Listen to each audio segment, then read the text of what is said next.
কুত্তার বাচ্চা, তোর সাহস কি করে হয় তুই আমার গায়ে ময়লা পানি মারছিস? আপু, আমি আপনাকে দেখতে পাইনি, আপনি হঠাৎ নিচে চলে আসছেন। তুই আমার গায়ে ইচ্ছা করে ফেলছিস, এর জন্য তোকে শাস্তি পেতে হবে। আমি তো বলছি আপনার গায়ে ইচ্ছে করে পানি মারি নাই। ঠিক আছে, আপনি যে শাস্তি দিবেন আমি মাথা পেতে নিব, তারপরেও আমার মরা বাবা মাকে গালি দিয়েন না। তুই এক্ষুনি আমার জামা পরিষ্কার করে দিবি এবং আগে 50 বার কান ধরে উঠবি আর বসবি। ঠিক আছে আপু, আপনি যা বলবেন আমি তাই করছি। কি আর করার, আপুর কথা মতো কান ধরে উঠতে বসতে লাগলাম। আপু রুমে গিয়ে জামা চেঞ্জ করে ময়লা জামা আমার সামনে দিয়ে রুমে চলে গেল। কান ধরা শেষ করে আপুর জামাগুলো নিয়ে ওয়াশরুমে চলে গেলাম। জামা পরিষ্কার করে ছাদের উপরে দিয়ে নিজে রুমে আসলাম। ওয়াশরুমে ঢুকে ফ্রেশ হয়ে কলেজে যাওয়ার জন্য রেডি হতে লাগলাম। রেডি হতে হতে আপনাদের পরিচয়টা দিয়ে দেই, আমি রাসেল। দুনিয়ায় আপন বলতে কেউ নেই। মা আমাকে জন্ম দেওয়ার 5 মাস পর অসুস্থ হয়ে মারা যায়। এরপর বাবা আমাকে লালন পালন করে। কোনো রকম এসএসসি পাশ করার পর আব্বু রোড দুর্ঘটনায় মারা যায়। আব্বু রিক্সা চালিয়ে আমার পড়ালেখার খরচ চালিয়েছে। বাবা মারা যাওয়ার 1 মাস পর ঢাকায় চলে আসি। রাস্তা দিয়ে হাঁটতে আসি, কোথায় যাব কি করব কিছুই মাথায় আসছে না। এই ঢাকা শহরে আমার কেউ নেই, তাই যাওয়ার মতো স্থান নেই। এসব ভেবে হাঁটতেছি, হঠাৎ একটা গাড়ি এসে আমাকে ধাক্কা মারে। আমি রাস্তার এক পাশে গিয়ে পড়ি। এরপর আর কিছু মনে নেই। যখন চোখ খুলি তখন দেখি আমি একটা হাসপাতালের কেবিনে শুয়ে আছি। আমার পাশে একজন বাবার বয়সী লোক বসে আছে। আমাকে চোখ খুলতে দেখে উনি বলল, যাক, অবশেষে তোমার জ্ঞান ফিরেছে। আজ 1 দিন পর তোমার জ্ঞান ফিরেছে। আমার কি হয়েছে? আমি হাসপাতালে কেন? ওই দিন রাতে তুমি রাস্তা দিয়ে হাঁটতে হাঁটতে মাঝখানে চলে আসো। আমার ড্রাইভার কন্ট্রোল করতে না পেরে তোমাকে ধাক্কা মারে। তারপর আমি আর ড্রাইভার তোমাকে ধরে হাসপাতালে নিয়ে আসি। ও, আপনাকে অনেক ধন্যবাদ আমার জীবন বাঁচানোর জন্য। আচ্ছা, আমাকে বলো তো, তুমি রাস্তার মাঝখানে চলে আসলে কেন? আসলে দুনিয়ায় আপন বলতে আমার কেউ নেই। আম্মু জন্ম দেওয়ার 5 মাস পর অসুস্থ হয়ে মারা যায়। এরপর বাবা ছিল। 1 মাস আগে বাবা সড়ক দুর্ঘটনায় মারা যায়। এরপর ঢাকায় চলে আসি কাজের খোঁজে। এই ঢাকা শহরে আমার কেউ নেই, তাই কোথায় যাব কি করব এসব কিছু ভাবতে ভাবতে হাঁটতেছিলাম। তারপর কি হলো আপনি তো জানেন। কে বলেছে তোমার আপন কেউ নেই? আজ থেকে আমি তোমার সব। তুমি এখন থেকে আমার বাসায় থাকবে। আপনার পরিবারের মানুষ কি বলবে? আর আপনাকে তো আমি চিনি না। আমার পরিবারে আমি, স্ত্রী এবং একটা মেয়ে আছে। আর আমি হচ্ছি বাংলাদেশ টপ বিজনেসম্যানদের একজন, নাদিয়া গ্রুপ অফ কোম্পানির মালিক রহমান শিকদার। নাদিয়া হচ্ছে আমার মেয়ের নাম। আমি আপনার বাসায় যেতে পারি, কিন্তু আমাকে কোনো কাজ দিতে হবে। তুমি আমাকে আপনি করে বলছো কেন? এখন থেকে আঙ্কেল বলে ডাকবে। আর তোমাকে এখন কোনো কাজ করতে হবে না। কতটুকু পর্যন্ত লেখাপড়া করেছো? জি, আমি এবার এসএসসি পাশ করেছি। ঠিক আছে, তাহলে তুমি আগে পড়ালেখা শেষ করো, তারপর আমার অফিসে চাকরি করবে। আপনি অনেক ভালো মনের মানুষ আঙ্কেল। দুনিয়ায় আপনার মতো মানুষ থাকলে মেধাবী ছেলেগুলো রাস্তায় থাকতে হতো না। আচ্ছা ঠিক আছে, তুমি এখন রেস্ট নাও। আমি ড্রাইভারকে ফোন দিয়ে বলে দিচ্ছি, সে খাবার নিয়ে আসবে। খাবার খেয়ে ওষুধগুলো খেয়ে নেবে। আমি ডাক্তারের কাছে যাচ্ছি। এ কথা বলে আঙ্কেল কেবিন থেকে বেরিয়ে গেল। আজ 2 দিন পর আমাকে আঙ্কেলের বাসায় নিয়ে আসছে। আমাকে আন্টির সাথে পরিচয় করিয়ে দিল। আন্টির কথা শুনে বুঝতে পারলাম উনি আঙ্কেলের মতো অনেক ভালো মানুষ। বিকালে ওনার মেয়ে কলেজ থেকে আসার পর আমাকে তার সাথে পরিচয় করিয়ে দিচ্ছে। নাদিয়া আপুর কথা শুনে বুঝতে পারলাম উনিও অনেক ভালো মানুষ। আমাকে কত সহজে আপন করে নিছে। সুন্দরভাবে চলছিল আমার জীবন। আমাকে নাদিয়া আপুর কলেজে ভর্তি করিয়ে দিছে। নাদিয়া আপু প্রতিদিন ওনার সাথে করে কলেজে নিয়ে যায়, আবার নিয়ে আসে। নাদিয়া আপু এবার ইন্টার ফাইনাল ইয়ারে পড়ে, আর আমি প্রথম ইয়ারে। বয়সে আমার চেয়ে 2 বছরের বড় হবে। এভাবে দেখতে দেখতে একটা বছর কেটে গেল, কিন্তু হঠাৎ নাদিয়া আপুর ব্যবহার অন্যরকম হয়ে গেছে। আজ 1 মাস থেকে, আগে তো ভালো ছিল, কিন্তু হঠাৎ এত পরিবর্তন কেন?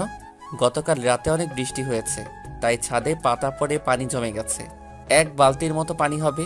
আমি পানিগুলো কুড়ে নিচে ফেলে দিলাম। হঠাৎ নিচের দিকে তাকিয়ে দেখি নাদিয়া আপু চোখ মুখ লাল করে দাঁড়িয়ে আছে। এরপর দ্রুত নিচে নেমে আসলাম। তারপর কি হলো আপনারা তো জানেন। আপনাদের সাথে কথা বলতে বলতে রেডি হয়ে নিচে চলে আসলাম। নিচে এসে দেখি আপু নাই। তাই আমি খালাকে জিজ্ঞেস করলাম, খালা, নাদিয়া আপু কোথায়? উনি কি নাস্তা করবে না? নাদিয়া ম্যাম তো নাস্তা করে গাড়ি নিয়ে কলেজে চলে গেছে। ও আচ্ছা, ঠিক আছে, তাহলে তুমি আমাকে নাস্তা দাও। আজকে আমার পাঠক পাঠিকা ভাই বোনদের সাথে কথা বলতে বলতে দেরি হয়ে গেছে। পাঠক পাঠিকা এরা আবার কারা? আরে খালা, যারা আমার গল্প নিয়মিত পড়ে তাদের বলছি। আমি তো এত কিছু বুঝি না, পড়ালেখা করি নাই, তাহলে বুঝবো কেমনে? তুমি বরং নাস্তা করে তাড়াতাড়ি কলেজে যাও। আমি আর কোনো কথা না বলে নাস্তা করে ব্যাগটা নিয়ে বাসার বাইরে চলে আসলাম। তারপর একটা রিক্সা নিয়ে কলেজে যেতে লাগলাম। এবার আপনারা হয়তো বলবেন, আপনার আঙ্কেল আন্টি কোথায়? আসলে আঙ্কেল আন্টি গ্রামে আঙ্কেলের বাসায় গেছে। আজকে প্রায় 15 দিন হয়েছে। কবে আসবে সেটা এখনো বলে নাই। এই 15 দিন নাদিয়া আপু আমাকে গাড়িতে করে কলেজে নিয়ে যায়নি। 15 দিন আগে শুধু গাড়িতে করে কলেজে নিয়ে যেত, কিন্তু আসার সময় নিয়ে আসতো না। আমি সেটা আঙ্কেল আন্টিকে বলি নাই, তাহলে আপুকে বকাঝকা করবে। আপু আমার সাথে খারাপ ব্যবহার করছে ঠিকই, কিন্তু কখনো গায়ে হাত তোলে নাই। আজকে আমার দোষের কারণে থাপ্পড় মেরেছে। আমার দরকার ছিল নিচে তাকিয়ে পানিগুলো ফেলার, তাহলে আর আপুর গায়ে পড়তো না। কথা বলতে বলতে কলেজে চলে আসলাম। পকেটে হাত দিয়ে দেখি মানি ব্যাগ আনতে ভুলে গেছি। সব পকেটে হাত দিয়ে দেখি 30 টাকার মতো আছে। রিক্সা ভাড়া মিটিয়ে কলেজের গেট দিয়ে ভিতরে ঢুকলাম। তারপর ক্লাসের সামনে চলে গেলাম। দেখি স্যার পড়া শুরু করে দিছে। স্যার, ভিতরে আসতে পারি? আরে রাসেল, তুমি আজকে এত দেরি কেন কলেজ আসতে? আসলে স্যার, বাসায় একটু কাজ ছিল, সেগুলো শেষ করে আসতে দেরি হয়ে গেছে। ঠিক আছে, এখন সিটে গিয়ে বসো। Okay sir. আমি আর কোনো কথা না বলে রাফির পাশে গিয়ে বসলাম। রাফি বলল, কিরে, তোর গাল লাল হয়ে আছে কেন? শালা, স্যার ধরতে পারে নাই। তুই শালা কিভাবে ধরলি? শুন, আমি তোর বেস্ট ফ্রেন্ড, তোর চেহারার দিকে তাকালে আমি সব বুঝতে পারি। এখন বল, লাল হয়ে আছে কেন? নাদিয়া আপু কি তোর গায়ে হাত তুলেছে? তোকে কলেজ ছুটি হওয়ার পর সব খুলে বলবো। রাফি আর কোনো কথা বলল না। আসলে আমরা দুজন বেস্ট ফ্রেন্ড। আমি আমার সব কিছু ওর সাথে শেয়ার করি, আর রাফি তার সব কিছু আমার সাথে শেয়ার করে। রাফির বাবা আঙ্কেলের মতো একজন বিজনেসম্যান। সবগুলো ক্লাস শেষ করে দুই বন্ধু বাহিরে আসলাম। এবার বল, নাদিয়া আপু তোকে কেন মেরেছে? আসলে আমি আজকে সকালে, তারপর সব কিছু খুলে বললাম। এজন্য বুঝি তোর গায়ে হাত তুলবে? হাত তো তুলেছে, আবার কান ধরে উঠবাস করিয়েছে, জামা কাপড় পরিষ্কার করিয়েছে। আচ্ছা, এসব কথা বাদ দে, আমারই ভুল ছিল নিচে তাকিয়ে পানিগুলো ফেলার। ঠিক আছে চল, আজকে তোকে বাসায় নামিয়ে দিয়ে আসি। ঠিক আছে চল। না করলাম না, কারণ আমার কাছে টাকা নেই। রাফির কাছ থেকে অনেক টাকা নিয়েছি, আবার টাকা দিতে গেলে নেয় না। নিজের কাছে খারাপ লাগে টাকার কথা বলতে। কথা বলতে বলতে বাসায় চলে আসলাম। রাফি গাড়ি নিয়ে চলে গেল। আসার সময় আপুকে কলেজে দেখলাম না, মনে হয় কোথাও গেছে। বাসার ভিতরে ঢুকে কলিং বেল চাপ দিলাম। খালা এসে দরজা খুলে দিল। আমি খালাকে বললাম, খালা, নাদিয়া আপু কি বাসায় আছে? তুমি যাওয়ার 30 মিনিট পর বাসায় চলে এসেছে, এখনো রুমে আছে। দেখে মনে হচ্ছে মন খারাপ। ঠিক আছে খালা, আমি রুমে গেলাম। আমি ফ্রেশ হয়ে আসছি, তুমি টেবিলে খাবার দাও। ঠিক আছে, যাও। আমি রুমে এসে ব্যাগটা টেবিলের উপর রেখে ওয়াশরুমে চলে গেলাম। ফ্রেশ হয়ে একটা জামা গায়ে দিয়ে নিচে চলে আসলাম। দেখি নাদিয়া আপু আসে নাই, তাই আমি আপুর রুমের সামনে দাঁড়িয়ে বললাম, আপু দরজাটা খোলো। কেন, কি হয়েছে? খাবার খেতে আসো। সেই সকালে রুমে ঢুকে বসে আছো, কি হয়েছে তোমার? আমার কিছু হয়নি, তুই এখন যা, আমাকে একা থাকতে দে। আপু প্লিজ দরজাটা খোলো, তোমার সাথে আমার কিছু কথা আছে। নাদিয়া আপু আর কোনো কথা না বলে দরজা খুলে দিয়ে বিছানায় গিয়ে বসলো। আমাকে বলল, বল, কি কথা বলবি? আপু তুমি সকালের ওটা নিয়ে আমার উপর রেগে আছো। তোমার যদি শাস্তি দেওয়া কম হয় তাহলে তুমি আমাকে আরো শাস্তি দাও, আমি মাথা পেতে নিব। তারপরেও তুমি না খেয়ে থেকো না। নাদিয়া আপু আর কোনো কথা না বলে বিছানা থেকে উঠে এসে আমাকে জড়িয়ে ধরল। তখন আপু বলল, তুই আমাকে ক্ষমা করে দে রাসেল, আমি তোর উপর রাগ করে নেই। আমি একটা ছেলেকে ভালোবাসি, কিন্তু ছেলেটা অন্য একটা মেয়েকে ভালোবাসে, তাই ওর উপরে রাগ করে তোর সাথে খারাপ ব্যবহার করছি। তুই আমাকে মাফ করে দে। আজকে তোর গায়ে হাত তুলে নিজের কাছে অনেক খারাপ লাগছে, তাই ক্লাস না করে বাসায় চলে আসি। আপু আমি কিছু মনে করি নাই। আমি জানি তোমার হয়তো কিছু হয়েছে, তাই তুমি আমার সাথে এরকম করছো। তুমি একটা বার ওই ছেলেটাকে দেখিয়ে দিও, আমি ওকে আবার তোমার কাছে নিয়ে আসবো। না রে, আর ও আমাকে ভালোবাসে না। ও আমার সাথে প্রেমের অভিনয় করছে, আমি সেটা বুঝতে পারি নাই। মন খারাপ করো না, দেখবে আস্তে আস্তে সব ঠিক হয়ে যাবে। তুমি ফ্রেশ হয়ে আসো, দুজনে একসাথে খাবার খাবো। ঠিক আছে, তুই বস, আমি ফ্রেশ হয়ে আসছি। নাদিয়া আপু ফ্রেশ হতে চলে গেল। আমি বিছানায় বসে আপুর মোবাইল টিপতে লাগলাম। গ্যালারিতে ঢুকে দেখি একটা ছেলের অনেকগুলো ছবি। তার মানে এই ছেলের সাথে প্রেম করত। ছেলেটা দেখতে অনেক সুন্দর। আমি ওই ছেলের কাছে কিছুই না। অবাক করার বিষয় হলো ওই ছেলের সাথে আপুর একটা ছবিও দেখলাম না। আমি মোবাইলটা বিছানায় রেখে দিলাম। কিছুক্ষণ পর আপু ওয়াশরুম থেকে বেরিয়ে আসলো। আমি তার দিকে তাকিয়ে মাথা নিচু করে ফেললাম। আপু মনে হয় বিষয়টা বুঝতে পেরেছে, তাই আপু বলল, আসলে আমার মনে ছিল না তুই যে আমার রুমে। আমি ওয়াশরুমে ঢুকে জামা কাপড় গায়ে দিচ্ছি।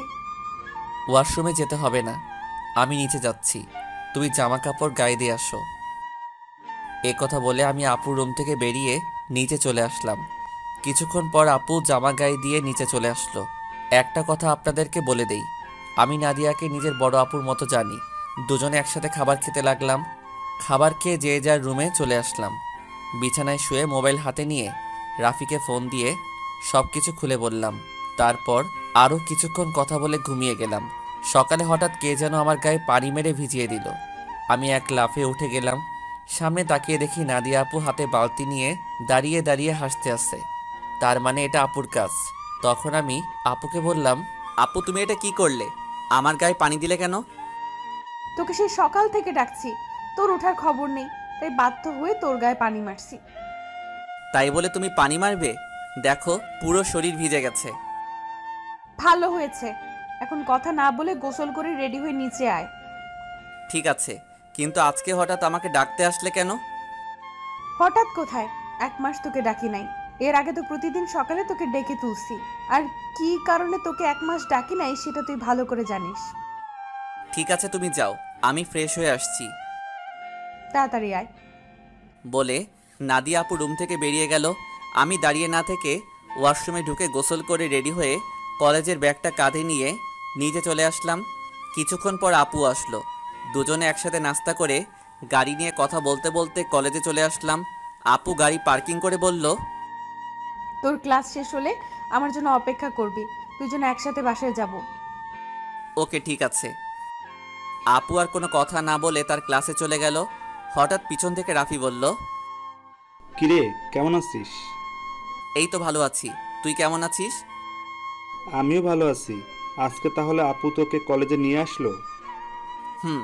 আপু এখন আগের মতো হয়ে গেছে। এতদিন একটা ছেলের কারণে আমার সাথে খারাপ ব্যবহার করছে। ওই শালাকে যদি সামনে পাইতাম তাহলে অবস্থা খারাপ করে দিতাম। ওসব কথা বাদ দে, এখন ক্লাসে চল। ঠিক আছে, চল। আমি আর রাফি ক্লাসে চলে আসলাম। কিছুক্ষণ পর স্যার ক্লাসে আসলো। সবগুলো ক্লাস শেষ করে আমি আর রাফি বাহিরে চলে আসলাম। রাফি তাহলে তুই বাসায় যা, আমি আপুর জন্য অপেক্ষা করছি। দুজনে একসাথে বাসায় যাব। ওকে, ঠিক আছে। রাফি আমার থেকে বিদায় নিয়ে চলে গেল। আমি আপুর জন্য অপেক্ষা করতে লাগলাম। কিছুক্ষণ পর দেখি আপু তার বান্ধবীদের সাথে ক্লাস থেকে বেরিয়ে আসতেছে। আমাকে দেখে তার বান্ধবীদের বিদায় আমার সামনে আসলো। কিরে, কোন সময় তোর ক্লাস শেষ হয়েছে? এই তো 30 মিনিট আগে। ও, আমার একটা এক্সট্রা ক্লাস ছিল, তাই আসতে একটু দেরি হয়ে গেছে। কোনো সমস্যা নেই, তুমি গাড়ি নিয়ে আসো। তুই দাঁড়া, আমি গাড়ি নিয়ে আসছি। আপু গাড়ি নিয়ে আমার সামনে আসলো। তারপর আপুর সাথে সামনের সিটে বসলাম। দুজনে কথা বলতে বলতে বাসায় চলে আসলাম। আপু তার রুমে চলে গেল, আমি আমার রুমে চলে আসলাম। ফ্রেশ হয়ে নিচে এসে আপু আর আমি একসাথে খাবার খেয়ে রুমে চলে আসলাম। দেখতে দেখতে 1 মাস চলে গেল। এখন আপুর সাথে আগের থেকে অনেক ফ্রি হয়ে গেছি। এখন আপু আমার সব সময় খেয়াল রাখে। কলেজে কোনো মেয়ের সাথে কথা বলতে দেয় না, আমাকে শাসনের উপর রাখে। আপুর এসব আমার অনেক ভালো লাগে। আমি আপুকে কিছু বলি না। এখন ওই ছেলের কথা আপু একদম মাথা থেকে ঝেড়ে ফেলে দিচ্ছে। আমার সাথে সবসময় দুষ্টুমি করে, বড় বোন হিসেবে ছোট ভাইয়ের সাথে করতে পারে। আমি আপুকে সবসময় নিজের বড় বোনের চোখে দেখি। আঙ্কেল আন্টি তারা বাসায় চলে এসেছে। আঙ্কেল এখন আগের মতো অফিস দেখাশোনা করে। আমাদের কলেজ আজকে 1 মাসের জন্য ছুটি দিয়েছে, কারণ কলেজে নতুন করে রং লাগাবে, তাই 1 মাস কলেজ বন্ধ থাকবে। রাতে সবাই একসাথে খাবার খাচ্ছি, তখন আঙ্কেল বলল, শুনেছি তোদের কলেজ নাকি 1 মাসের জন্য বন্ধ থাকবে। আব্বু কলেজে কিছু কাজ করবে তাই বন্ধ দিয়েছে। তাহলে তুই আর রাসেল তোর নানা বাড়ি থেকে কিছুদিন ঘুরে আয়। সবসময় তো দুইজনই বাসায় থাকিস, কোথাও যাস না। আমি না হয় যাব, কিন্তু রাসেল কি আমার সাথে যাবে? রাসেল যাবে না কেন? আসলে আন্টি, আমার বাসা থেকে বাইরে কোথাও ঘুরতে যেতে ভালো লাগে না। এটা তো আর অন্য কোথাও না, আমার শ্বশুর বাড়ি যেতে বলছি। রাসেল আমার সাথে না গেলে আমিও কোথাও যাব না। ঠিক আছে আপু, আমি তোমার সাথে যাব। এবার খুশি? অনেক খুশি। তাহলে কালকে সকালে তোরা দুজনে রওনা দে। এখন রুমে গিয়ে জামা কাপড় গুছিয়ে রাখ। আর তোরা কি গাড়ি নিয়ে যাবি? না আব্বু, আমরা বাসে করে যাব। ঠিক আছে, তোরা যেটা ভালো বুঝিস। কেউ আর কোনো কথা না বলে খাবার খেতে লাগলো। আমি খাবার খেয়ে রুমে চলে আসলাম। রুমে এসে জামা কাপড় গুছিয়ে রাখলাম, তারপর বিছানায় শুয়ে মোবাইল টিপতে টিপতে ঘুমিয়ে পড়লাম। পরের দিন সকালে আপু এসে আমাকে ডেকে তুলল, আমাকে রেডি হতে বলে তার রুমে চলে গেল। আমি ওয়াশরুমে ঢুকে ফ্রেশ হয়ে রেডি হয়ে জামা কাপড় আর ব্যাগটা নিয়ে নিচে চলে আসলাম। নাস্তার টেবিলে দেখে আঙ্কেল আন্টি বসে আছে। আমি একটা চেয়ার টেনে বসলাম। হঠাৎ সিঁড়ির উপরে চোখ পড়তেই আমি চমকে উঠলাম। আজকে আপুকে অনেক সুন্দর লাগছে। নীল রঙের একটা জামা গায়ে দিছে। আপুকে নীল রঙের জামায় অনেক সুন্দর লাগছে। আপু আমার সামনে এসে বলল, কি রে, তুই এভাবে হ্যাবলার মতো আমার দিকে তাকিয়ে আছিস কেন? এই আপু, আমাকে হ্যাবলা বলবে না। আমি কিন্তু তোমার থেকে অনেক সুন্দর আছি, আর আজকে তোমাকে নীল রঙের জামায় অনেক সুন্দর লাগছে। বাবা, যে না চেহারা, আবার বলে আমার থেকে ওর চেহারা সুন্দর। যা, একটু তোমার রূপের প্রশংসা করলাম, এখন থেকে আর করব না। তোমাকে পুরো পেতনির মতো লাগছে। কি বললি? আমাকে পেতনির মতো লাগছে? প্রথমে প্রশংসা করলাম, কোনো দাম পেলাম না, তাই তোমাকে পেতনি বললাম। আজকে তোকে আমি মেরেই ফেলবো। তোরা কি শয়তানি করবি নাকি নাস্তা করে বেরিয়ে পড়বি? আব্বু তুমি দেখো না, রাসেল আমাকে পেতনি বলছে। ও তো ছোট, তাই তোর সাথে দুষ্টামি করছে। এখন কথা না বলে নাস্তা করে বেরিয়ে পড়। নাদিয়া আপু আমার দিকে তাকিয়ে একটা ভেঙচি মেরে একটা চেয়ার টেনে বসে পড়ল। সবাই নাস্তা করতে লাগলাম। নাস্তা খাওয়া শেষ করে আঙ্কেল আন্টির কাছে বলে বাসা থেকে বেরিয়ে আসলাম। তারপর গাড়িতে করে বাস কাউন্টারে চলে আসলাম। ড্রাইভার আমাদের বাস কাউন্টারে নামিয়ে দিয়ে চলে গেল। আসার সময় আঙ্কেল আমার পকেটে কিছু টাকা ঢুকিয়ে দিল। তাই বাস কাউন্টারে গিয়ে টিকিটের জন্য টাকা বের করতে গিয়ে দেখি 15 থেকে 20 হাজারের মতো হবে। আমি 2টা টিকিট নিলাম। তারপর টিকিট নিয়ে দুজনে বাসে উঠলাম। দুজনের একসাথে সিট। বাস 20 মিনিট পর ছেড়ে দিল। এই দেখছেন আমি কেমন মানুষ। নাদিয়া আপুর নানার বাড়ির কথা বলতে ভুলে গেছি। আপুর নানার বাড়ি যশোরে। আমি কখনো যাইনি, কিন্তু আপুকে একবার যেতে দেখেছি, তাই আপু সব চিনে। শোন, নানার বাড়িতে গিয়ে কোনো মেয়ের সাথে কথা বলতে পারবি না, আর রিয়ার থেকে দূরে দূরে থাকবি। আমি কি আর কখনো তোমার নানার বাড়ি গেছি? আমি তো কাউকে চিনি না। আর এই রিয়াটাকে? রিয়া হচ্ছে আমার মামাতো বোন, ও তোর সেম ক্লাসে পড়ে। ঠিক আছে, কিন্তু ও যদি আমার সাথে কথা বলতে আসে তখন কি করব? তুই বলবি না।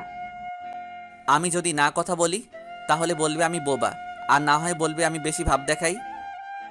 কথা বলবি, কিন্তু বেশি কথা বলতে পারবি না। ঠিক আছে। আমি মনে মনে বললাম, আগে তো রিয়া মেয়েটাকে একবার দেখি, পছন্দ হলে তার সাথে প্রেম করব। এই নাদিয়া আপুর জন্য আজ পর্যন্ত কোনো মেয়ের সাথে প্রেম করতে পারলাম না। তো যাই হোক, দুজনে কানে হেডফোন লাগিয়ে গান শুনতে লাগলাম। বাস এসে একটা রেস্টুরেন্টে থামলো। তখন আমি নাদিয়া আপুর দিকে তাকিয়ে দেখি ঘুমিয়ে আছে। আমি আপুকে ডাক দিলাম। আপু চোখ খুলে বলল, কিরে, ডাকছিস কেন? আপু বাস একটা রেস্টুরেন্টে থামছে, চলো দুজনে খাবার খেয়ে নেই। ঠিক আছে চল। নাদিয়া আপু আর আমি বাস থেকে নেমে রেস্টুরেন্টের ভিতরে ঢুকে গেলাম। আপু ওয়াশরুমে ঢুকে ফ্রেশ হয়ে আসলো। আমি অন্য একটা ওয়াশরুমে ঢুকে ফ্রেশ হয়ে আসলাম। দুজনে গিয়ে একটা টেবিলে গিয়ে বসলাম। আপু ওনার মতো করে অর্ডার করলো, আমি আমার মতো অর্ডার করলাম। কিছুক্ষণ পর ওয়েটার খাবার নিয়ে আসলো। দুজনে খাবার খেতে লাগলাম। খাবার খেয়ে দুজনে আবার বাসের ভিতরে চলে আসলাম। আবার আগের মতো বসে পড়লাম। বাস কিছুক্ষণ পর ছেড়ে দিল। বাস চলছে আপন গতিতে। আমরা দুজন আবার হেডফোন লাগিয়ে গান শুনতে লাগলাম। দেখতে দেখতে আমরা এখন যশোর চলে এসেছি। দুজনে বাস থেকে নেমে দেখি একটা গাড়ি আমাদের সামনে দাঁড়িয়ে আছে, আর গাড়ির সাথে একজন লোক দাঁড়িয়ে আছে। নাদিয়া মামা বলে তাকে জড়িয়ে ধরলো। আসলে আমি কখনো আপুর মামাকে দেখি নাই। ওর মামা ঢাকায় মনে হয় সহজে যায়নি, তাই চিনতে পারলাম না। আমি আর আপু পিছনের সিটে বসলাম। তখন আপুর মামা বলল, তাহলে এই হচ্ছে রাসেল? মামা, ও হচ্ছে রাসেল। তুমি তো বাইরে ছিলে, তাই দেখো নাই। ও তার মানে নাদিয়ার মামা বাহিরে ছিল। তখন নাদিয়ার মামা বলল, কেমন আছো রাসেল? পড়ালেখা কেমন চলছে? জি মামা, আমি অনেক ভালো আছি, আর পড়াশোনা ভালোই চলছে। ও, তা কয়টা মেয়ের সাথে প্রেম করো? মামা আপনি এটা কি বলছেন? আরে সমস্যা নেই, আমাকে তোমার বন্ধু ভাবে বলতে পারো। প্রেম মনে হয় আমি কখনো করতে পারবো না। একটা পেত্নীর কারণে সবসময় আমাকে মেয়েদের থেকে দূরে সরিয়ে রাখে। ও মা, তাই? তা সে মানুষটাকে? আমি আপুর দিকে তাকিয়ে দেখি আমার দিকে চোখ লাল করে তাকিয়ে আছে। ভয়ে আমার গলা শুকিয়ে গেল, তাই কথা ঘুরিয়ে বললাম, আসলে আমার কলেজের এক ছেলে বন্ধু। সে বলেছে আমাদের দুজনের মধ্যে কেউ কখনো প্রেম করব না, কোনো মেয়ের সাথে বন্ধুত্ব করব। এ কারণে আজ পর্যন্ত একটা প্রেম করতে পারলাম না। আমার কথা শুনে মামা হাসতে হাসতে শেষ। আপুর দিকে তাকিয়ে দেখি এবার মুচকি মুচকি হাসছে। যাক বাবা, এবার তাহলে বেঁচে গেছি। তা না হলে খাচ্চুন্নি আজকে আমার অবস্থা খারাপ করে ছাড়তো। কথা বলতে বলতে মামা একটা বাসার ভিতরে গাড়ি ঢুকিয়ে দিল। আমি আর আপু গাড়ি থেকে নামলাম। আপু দৌড়ে ভিতরে চলে গেল। আমি এক জায়গায় দাঁড়িয়ে আছি। মামা গাড়ি পার্কিং করে আমার সামনে এসে বলল, কি ব্যাপার রাসেল, তুমি এখানে দাঁড়িয়ে আছো কেন? ভেতরে যাও। আমি কেমন করে যাব? আমি তো কাউকে চিনি না। আপু তো আমাকে না নিয়ে দৌড় দিয়ে ভিতরে চলে গেল। ও, এ ব্যাপার। ঠিক আছে, তুমি আমার সাথে আসো। এটা হচ্ছে আমাদের বাড়ি। আপনাদের বাড়িটা অনেক সুন্দর। এই বাড়িটা আব্বু বানিয়েছে প্রায় 5 কোটি টাকা খরচ করে। বাইরে থেকে যদি এত সুন্দর হয়, না জানি ভিতরে দেখতে কেমন। ভিতরে আসো, তারপর দেখো কেমন লাগে। দুজনে কথা বলতে বলতে ভিতরে গেলাম। ভিতরে ঢুকে আমি তো আরো অবাক হয়ে গেলাম। পুরো বাড়িটা রাজপ্রাসাদের মতো। বাইরে থেকে ভেতর কেমন লাগছে? অনেক সুন্দর মামা। গ্রামের ভেতরে আমাদের বাড়িটা 1 নম্বরে আছে। এমন বাড়ি আর কোথাও নাই। হুম। ঠিক আছে, তুমি উপরে গিয়ে ডান হাতের পাশের রুমে চলে যাও। যতদিন এই বাড়িতে থাকবে ততদিন ওই রুমেই থাকবে। ওকে ঠিক আছে মামা। এই বলে আমি সিঁড়ি বেয়ে উপরে উঠলাম। তারপর হাতের ডান পাশের রুমে ঢুকে গেলাম। ভিতরে ঢুকে দেখি রুমটা অনেক সুন্দর। আমি কাঁধের ব্যাগটা বিছানায় রেখে জামা কাপড় বের করে ওয়াশরুমে ঢুকে গেলাম। গোসল করে একটা জামা গায়ে দিয়ে রুম থেকে বেরিয়ে আসতেই কারোর সাথে ধাক্কা খেয়ে নিচে পড়ে গেলাম। নিচে তাকিয়ে দেখি আমি একটা মেয়ের গায়ের উপর পড়ে আছি। মেয়েটা দেখতে খুবই সুন্দর, যে কোনো ছেলে দেখলে প্রেমে পড়ে যাবে। তো যাই হোক, আমি তাড়াতাড়ি মেয়েটার উপর থেকে উঠে গেলাম। হাত বাড়িয়ে মেয়েটাকে দাঁড় করালাম। তখন আমি বললাম, সরি, বিশ্বাস করুন আমি আপনাকে দেখতে পাইনি। সমস্যা নেই, কিন্তু আপনাকে তো ঠিক চিনতে পারলাম না। আপনি কে, আর আমাদের বাড়িতে কি করে? আমি রাসেল, নাদিয়া আপুর সাথে এসেছি। আমি নাদিয়া আপুদের বাসায় থাকি। ও, তার মানে আপনি রাসেল। ফুফা ফুফির কাছে আপনার কথা শুনেছি। আমি রিয়া, নাদিয়া আপুর মামাতো বোন। ও, তার মানে আপু আসার সময় আপনার কথা বলছে? নাদিয়া আপু আপনাকে আমার ব্যাপারে কি বলছে? তেমন কিছু না, বলছে আপনি নাকি আমার সেম ইয়ারে পড়েন। বাকিটা বললাম না, শুনলে রিয়া কষ্ট পাবে, তাই ওই কথা বললাম না। তখন রিয়া বলল, ও, তার মানে আপনি আমার সেম ইয়ারে পড়েন। তাহলে আমরা আপনি করে বলছি কেন? আমরা তোর নাম এবং তুই করে বলতে পারি। ঠিক আছে, এখন থেকে তুই করে বলবো। এখন চলো নিচে যাই। আসার পর তোর আম্মুর সাথে কথা বলি নাই এবং তোর দাদা দাদির সাথে দেখা করি নাই। ঠিক আছে, চল। আমি আর রিয়া দুজনে নিচে চলে আসলাম।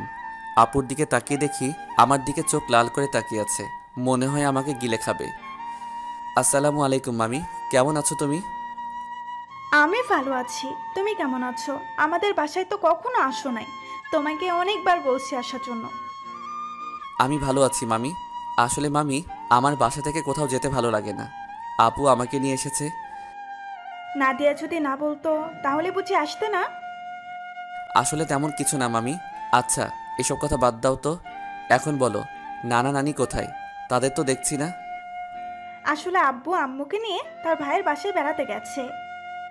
বুড়ো বয়সে ঘুরতে গেছে তারা? বুড়ো হলে বুঝি যেতে পারে না? আমি সেটা বলি নাই, মানে তাদের ভালোবাসা বুড়ো বয়সে এখনো আছে। এত কথা না বলে খাবার খা। খাবার খেয়ে তুই আমার রুমে আসবি, তোর সাথে আমার কথা আছে। ঠিক আছে আপু। আর কোনো কথা না, খাবার খেয়ে নিচের রুমে চলে আসলাম। কিছুক্ষণ রেস্ট নিয়ে আপুর রুমের সামনে গিয়ে বললাম, আপু ভিতরে আসবো? আয় বস। আমি ভিতরে ঢুকে দেখি আপুর চোখ দিয়ে পানি পড়ছে।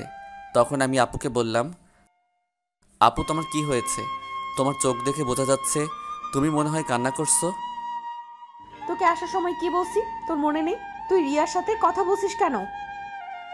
বারে, কথা বললে সমস্যা কোথায়? তোমাকে বলছি না আমি বেশি কথা বলবো না। ঠিক আছে, তুই এখন আমার রুম থেকে কোথাও যাবি না, আমার রুমে বসে থাকবি। আপু, পুরোটা রাস্তায় জার্নি করে আসছি, তাই ভাবছি একটা ঘুম দিমু।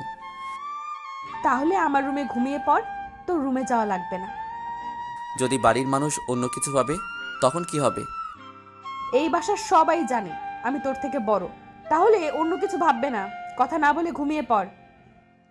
আমি আর কোনো কথা না বলে আপুর বিছানায় ঘুমিয়ে পড়লাম। এবার আপনাদের কিছু কথা বলি। আসলে নানা নানি এবং মামি অনেকবার ঢাকায় গেছে, তাই ওদের চিনি। কিন্তু রিয়া কখনো ঢাকায় যায়নি, আর কেন যায় না সেটা আমি বলতে পারবো না। আমার ঘুম আসার পর আপু আমার দিকে তাকিয়ে আছে আর মনে মনে বলে, রাসেল, তুই কি আমার মুখের কথা বুঝতে পারিস না? আমি তোর এত খেয়াল কেন রাখি? তোকে কোনো মেয়ের সাথে কথা বলতে দেইনি কেন? কারণ আমি তোকে অনেক ভালোবাসি। তোকে যদি আমার জীবনে না পাই তাহলে আমার এই জীবন শেষ করে দিব। আমি তোকে অন্য মেয়ের সাথে সহ্য করতে পারবো না। এই কথা বলে আপু আমার কপালে এবং গালে 4-5টা চুমু খেলো। তারপর রুম থেকে বেরিয়ে রিয়ার রুমে গেল। রিয়া বিছানায় শুয়ে কি যেন ভাবছে। তখন আপু রিয়ার পাশে বসে বলল, কি রে রিয়া, তোকে দেখে বোঝা যাচ্ছে তুই কিছু একটা নিয়ে চিন্তিত আছিস। আসলে আপু তেমন কিছু না। এখন বলো হঠাৎ আমার রুমে? কেন, তোর রুমে কি আসা যাবে না? আরে আমি ওইভাবে বলিনি। আচ্ছা, ওটা বাদ দাও। তোমাকে একটা কথা বলি, রাসেল কি কোনো মেয়ের সাথে প্রেম করে? কেন, আমার জানা মতে রাসেল কোনো মেয়ের সাথে প্রেম করে না। তা এটা কেন জিজ্ঞেস করলি? না আপু, এমনি জিজ্ঞাসা করলাম। তা আপু তোমার লেখাপড়া কেমন চলছে? আমার তো ভালোই চলছে, তোর কেমন চলছে? আমারও ভালোই চলছে। ঠিক আছে, তুই থাক, আমি রুমে গেলাম। এই কথা বলে আপু নিজের রুমে চলে আসলো। আর এদিকে রিয়া ভাবছে, তাহলে আমার লাইন ক্লিয়ার, আমি রাসেলকে আমার করে নিব। আমি ওকে প্রথম দেখাই ভালোবেসে ফেলেছি। আমাকে যে করেই হোক রাসেলের মন জয় করতে হবে। কিন্তু আমি ওর মন জয় করব কেমন করে? তখন রিয়া ভাবতে লাগলো। হঠাৎ তার মাথায় একটা বুদ্ধি আসে, আমাকে তার সাথে প্রতিদিন কলেজে নিয়ে যাবে। তারপর আস্তে আস্তে রাসেলকে রিয়ার প্রতি দুর্বল করবে। বিকালে ঘুম থেকে উঠে দেখি আপু আমার পাশে শুয়ে আছে, যেন একটা পিচ্চি মেয়ে আমার পাশে শুয়ে আছে। আমি আপুর দিকে তাকিয়ে বিছানা থেকে নামতেই আপুর ঘুমটা ভেঙে গেল। কি ব্যাপার আপু, তুমি উঠলে কেন? ঘুম ভেঙে গেছে তাই উঠে গেলাম। তুই ফ্রেশ হয়ে আয়, দুজনে মিলে গ্রামটা ঘুরে দেখব। ঠিক আছে, আমি রুমে গিয়ে ফ্রেশ হয়ে আসছি। এই বলে আপুর রুম থেকে বেরিয়ে নিজের রুমে চলে আসলাম। ওয়াশরুমে ঢুকে ফ্রেশ হয়ে একটা জামা গায়ে দিয়ে নিচে নেমে আসলাম। নিচে এসে দেখি রিয়া সোফায় বসে টিভি দেখছে। আমাকে দেখে সামনে এসে বলল, কি রে, তুই কি কোথাও যাবি? হুম আপু, আর আমি তোদের গ্রামটা ঘুরে দেখব। আপু ফ্রেশ হয়ে আসছে। ঠিক আছে, তোরা আমার জন্য কিছুক্ষণ অপেক্ষা কর, আমিও তোদের সাথে যাব। এই বলে রিয়া দৌড় দিয়ে তার রুমে চলে গেল। কিছুক্ষণ পর আপু বেরিয়ে আসলো। আপুকে দেখতে অনেক সুন্দর লাগছে। আপু আমার সামনে এসে বলল, রাসেল আমি রেডি, এবার চল। একটু দাঁড়াও, রিয়া বলেছে সেও আমাদের সাথে যাবে, আমাদের অপেক্ষা করতে বলছে। আপু রিয়ার কথা শুনে মুখটা বেজার করে ফেললো। আমি বুঝতে পারছি, কিন্তু আমি তো আর রিয়াকে মানা করতে পারবো না। কিছুক্ষণ পর রিয়াও বেরিয়ে আসলো। রিয়াকেও অনেক সুন্দর লাগছে, হালকা মেকআপ করছে, তাতে অনেক সুন্দর লাগছে রিয়াকে। তারপর আমরা তিনজন বাসা থেকে বেরিয়ে গ্রামের ভিতর দিয়ে হাঁটতে লাগলাম। গ্রামের দৃশ্য দেখতে অনেক সুন্দর, মন চায় সারাদিন সবুজ শ্যামলে গ্রামটা ঘুরে দেখতে। কি সুন্দর বাতাস বয়ে যাচ্ছে, বাতাসে আপু এবং রিয়ার চুল উঠছে। তাদের দিকে তাকিয়ে দেখি ওরা দুজন আমার দিকে তাকিয়ে আছে। আমি তো কিছুই বুঝতে পারলাম না। ঘুরতে ঘুরতে রাত 8টা বেজে গেল। আসলে আমরা রিয়াদের বাজারে আসছি। এখানে ফুচকা আইসক্রিম খেয়েছি। আপু বেশি খাইনি। চেহারাটা কেমন করে যেন রেখেছে।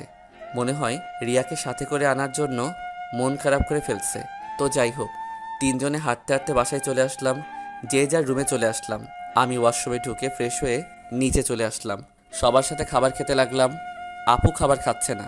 হঠাৎ হাত ধুয়ে রুমে চলে গেল। আমি হালকা কয়েকটা খাবার খেয়ে আপুর রুমে চলে আসলাম। রুমে এসে দেখি আপু বিছানায় শুয়ে আছে। আমি আপুর সামনে গিয়ে বললাম, আপু আমি রিয়াকে আমাদের সাথে যেতে বলি নাই, সে নিজে এসেছে আমাদের সাথে। আপু কোনো কথা বলছে না, আবার অন্যদিকে মুখ ঘুরিয়ে নিল। এবার আমি আপুকে আমার দিকে ঘুরিয়ে বললাম, আপু তুমি কি আমার উপর রেগে আছো? প্লিজ, তুমি এভাবে মন খারাপ করে থাকলে আমার কাছে একটু ভালো লাগে না। হঠাৎ আপু আমার সাথে এমন কিছু করবে সেটা আমি কখনো ভাবতেই পারিনি। আপু আমাকে জড়িয়ে ধরে ঠোঁটের সাথে ঠোঁট লাগিয়ে পাগলের মতো কিস করতে লাগলো। আমি ছাড়ার চেষ্টা করছি, কিন্তু আপু আমাকে শক্ত করে ধরে আছে। প্রায় 5 মিনিট পর ছেড়ে দিয়ে কান্না করতে করতে বলল, তুই কি কিছু বুঝিস না? আমি কেন তোকে অন্য মেয়ের সাথে কথা বলতে দিই না? তোকে সবসময় চোখে চোখে রাখি, তোরা তো কেয়ার করি, কারণ আমি তোকে ভালোবাসি। আমি তোকে অন্য মেয়ের সাথে কথা বলতে দেখলে সহ্য করতে পারি না। আমি তোকে অনেক ভালোবাসি রাসেল।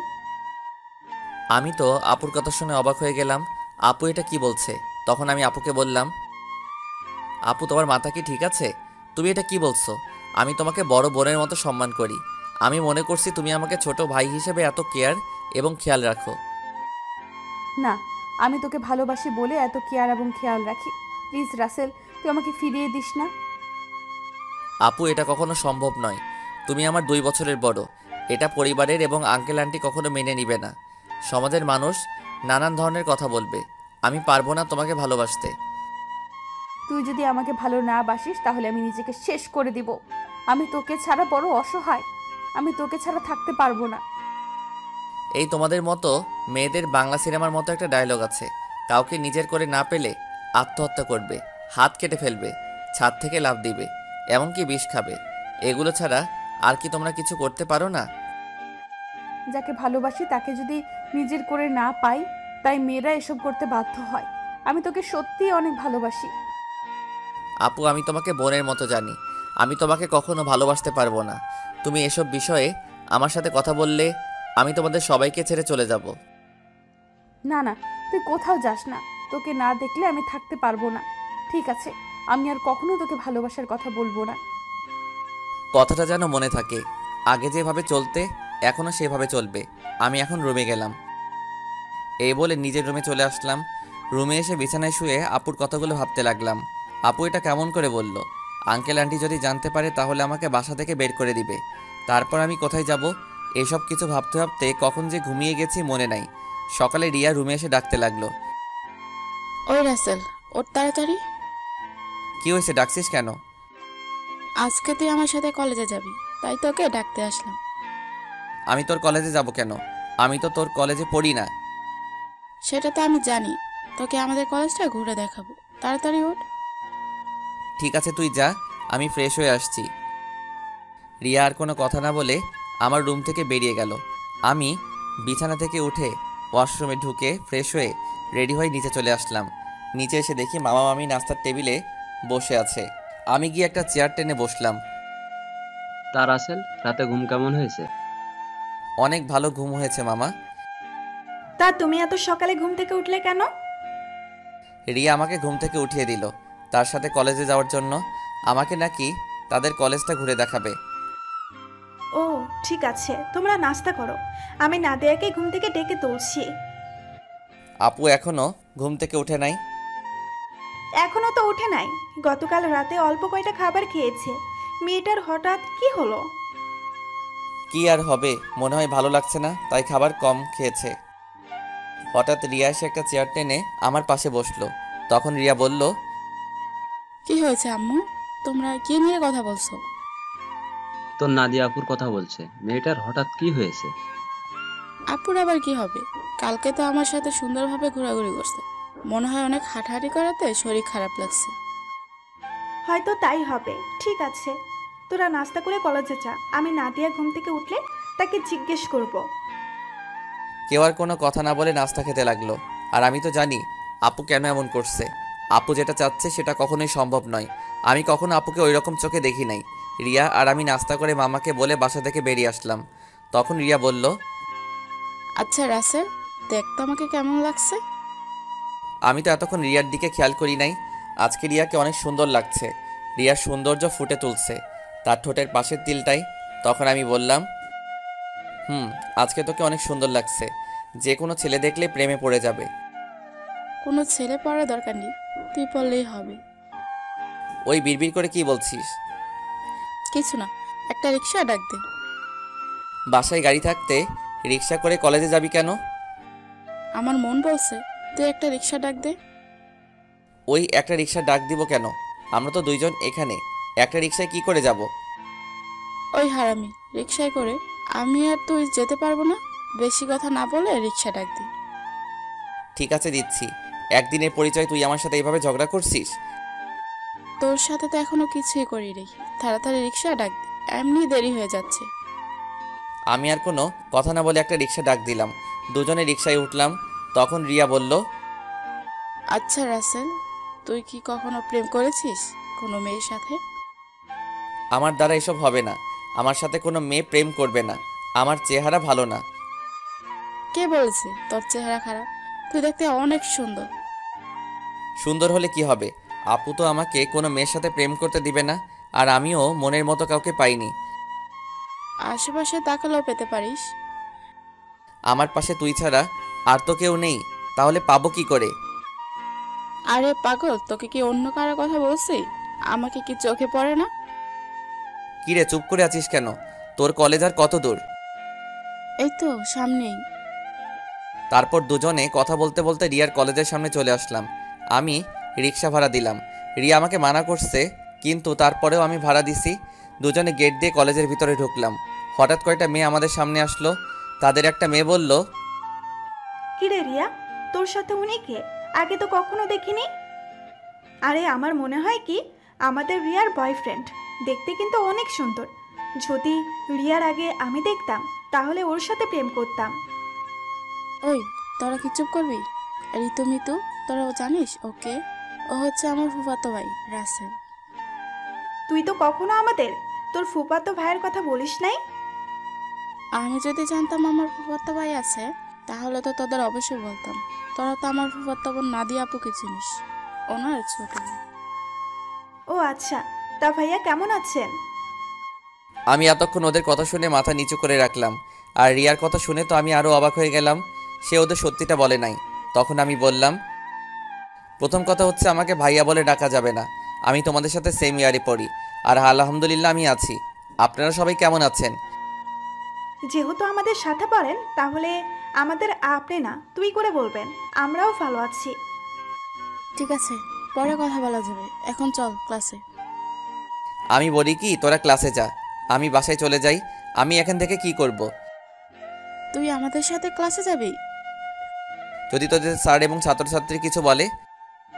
তাও কথা ঠিক। আচ্ছা তাহলে তুই বাসায় চলে যা, দুপুর 1টার সময় আমাকে এসে নিয়ে যাস। আমি ঠিক আছে বলে কলেজ থেকে বেরিয়ে একটা রিক্সা নিয়ে বাসায় চলে আসলাম। বাসায় কলিং বেল চাপ দেওয়ার পর মামি এসে দরজা খুলে দিল। আমাকে দেখে বলল, কি ব্যাপার রাসেল, তুমি চলে আসলে কেন?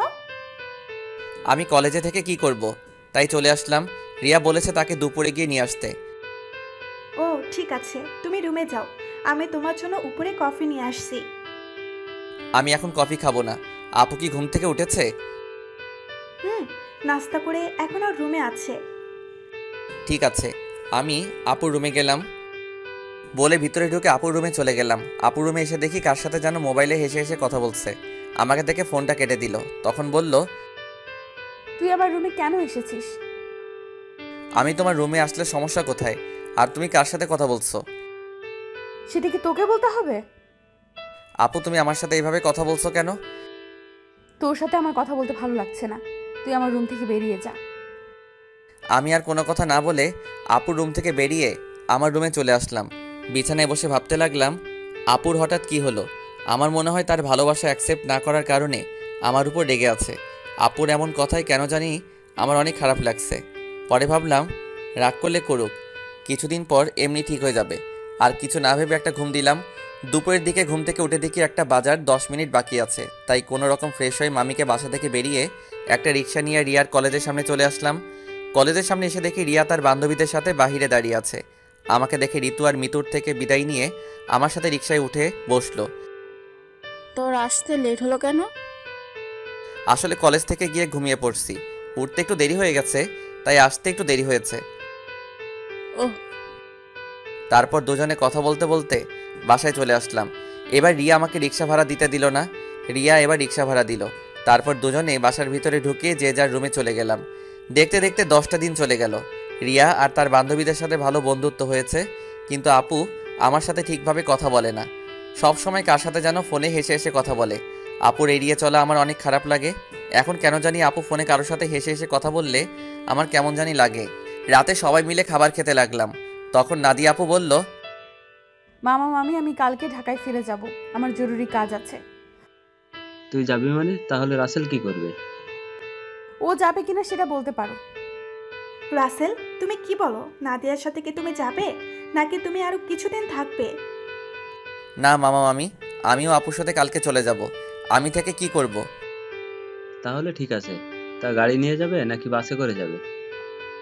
না মামা, আমরা বাসে করে যাব। তুমি ড্রাইভারকে বলে দিও আমাদের বাস কাউন্টারে নামিয়ে দিয়ে আসতে। ঠিক আছে। হঠাৎ রিয়ার আবার কি হলো? ও খাবার না খেয়ে রুমে চলে গেল কেন? সেটা আমি বলবো কেমন করে? তুমি গিয়ে তোমার মেয়েকে জিজ্ঞেস করো। ঠিক আছে, ওর সাথে পরে কথা বলবো। এখন খাবার খাও। সবাই খাবার খেতে লাগলো। আমি খাবার খেয়ে রুমে চলে আসলাম। রুমে এসে দেখি টেবিলের উপর একটা কাগজ, লেখা আছে, রাসেল তুই একটু ছাদে আয়, আমি রিয়া, তোর সাথে কিছু কথা আছে। রিয়া হঠাৎ আমাকে ছাদে যেতে বলল কেন? আমি আর কোনো কিছু না ভেবে রুম থেকে বেরিয়ে ছাদে চলে গেলাম। ছাদে নিয়ে দেখি রিয়া ছাদের একটা কোথায় অন্যদিকে তাকিয়ে আছে। আমি রিয়ার সামনে গেলাম। তারপর রিয়াকে বললাম, বল আমাকে ছাদে আসতে বললি কেন? রিয়া আমার দিকে ঘুরে তাকালো। রিয়ার চোখ দেখি লাল হয়ে আছে, মনে হয় কান্না করছে। রিয়া বলল, রাসেল, আমি তোকে কিছু কথা বলতে চাই, প্লিজ তুই না করিস না। কি কথা আগে সেটা বল। তারপর রিয়া আমাকে যে কথা বলল সে কথা কখনো আমি রিয়ার থেকে আশা করি নাই। রিয়া এ কথা কিভাবে বলতে পারলো? রাসেল, আমি তোকে প্রথম যেদিন আমাদের বাসায় দেখি, তোর সাথে ধাক্কা খাই, সেদিন থেকে আমি তোকে ভালোবেসে ফেলেছি। আমি মনে করেছি আরো কিছুদিন পর তোকে ভালোবাসার কথা বলবো, কিন্তু যখন শুনেছি তুই কালকে ঢাকায় ফিরে যাবি, তখন আমার মনটা অনেক খারাপ হয়ে যায়। আমি আর থাকতে পারলাম না, তাই তোকে ছাদে ডেকে ভালোবাসার কথা বললাম। সত্যি রাসেল, আমি তোকে অনেক ভালোবাসি। এ কথা বলে রিয়া আমাকে জড়িয়ে ধরলো। আমি রিয়াকে বন্ধু ছাড়া অন্য কিছু ভাবি নাই, তাই ওর সাথে এত ফ্রি হয়েছি। কিন্তু রিয়া যে আমাকে ভালোবাসার কথা বলবে তা আমি কখনো ভাবিনি। আমি রিয়াকে আমার থেকে ছেড়ে বললাম, দেখ রিয়া, আমি তোকে বন্ধু ছাড়া অন্য কিছু কখনো ভাবিনি। আমি তোকে ভালোবাসতে পারবো না। তুই প্লিজ রাগ করিস না, তুই আমার থেকে অনেক ভালো ছেলে পাবি, আমাকে তুই ভুলে যা।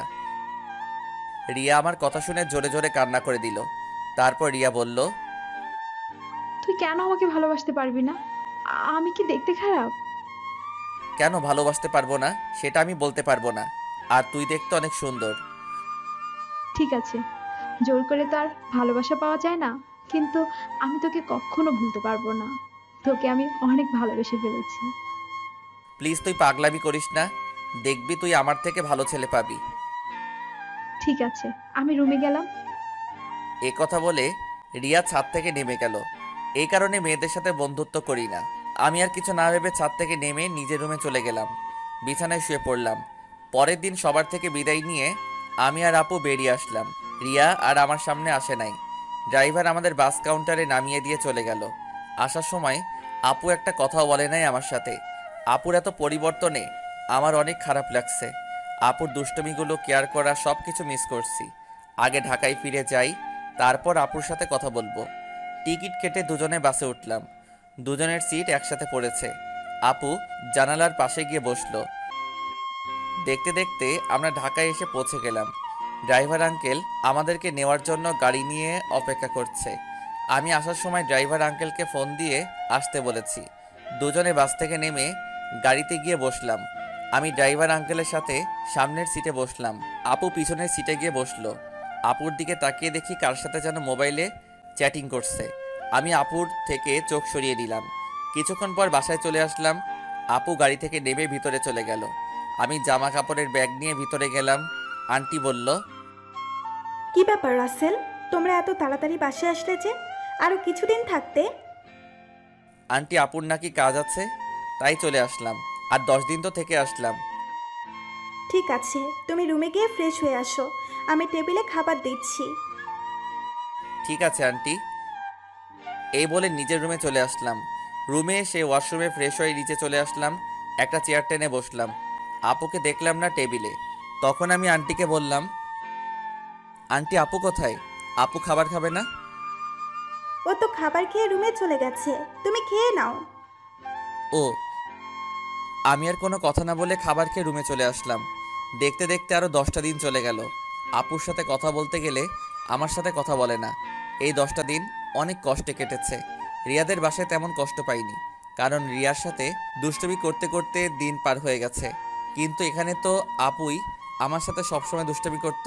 আমি এখন বুঝতে পেরেছি, আপুর সাথে কথা না বলতে পারলে আমি অচল। আপুর আগের দুষ্টুমিগুলো খুব মিস করছি। আমার মনে হয় আমিও আপুকে ভালোবেসে ফেলেছি। কিন্তু আন্টি আঙ্কেল কি আমাদেরকে মেনে নিবে? সমাজের মানুষ কি বলবে? আপুকে দেখি এখন সবসময় হাসি খুশি থাকে, কার সাথে যেন মোবাইলে সারাদিন কথা বলে। আপু কি তাহলে অন্য কাউকে ভালোবাসে? না, আমার মনের কথা আপুকে খুলে বলতে হবে। রাতে রাফিকে ফোন দিয়ে বললাম কলেজের সামনে দেখা করতে। রাফিকে বলে দেখি সে কি বলে। আমি একটা জামা গায়ে দিয়ে বাসা থেকে বেরিয়ে একটা রিক্সা নিয়ে কলেজের সামনে চলে গেলাম। কিছুক্ষণ পর দেখি রাফি বাইক নিয়ে আমার সামনে আসছে। রাফি বাইকটা সাইড করে আমার সামনে এসে বলল, কিরে, হঠাৎ জরুরি দেখা করতে বললি কেন?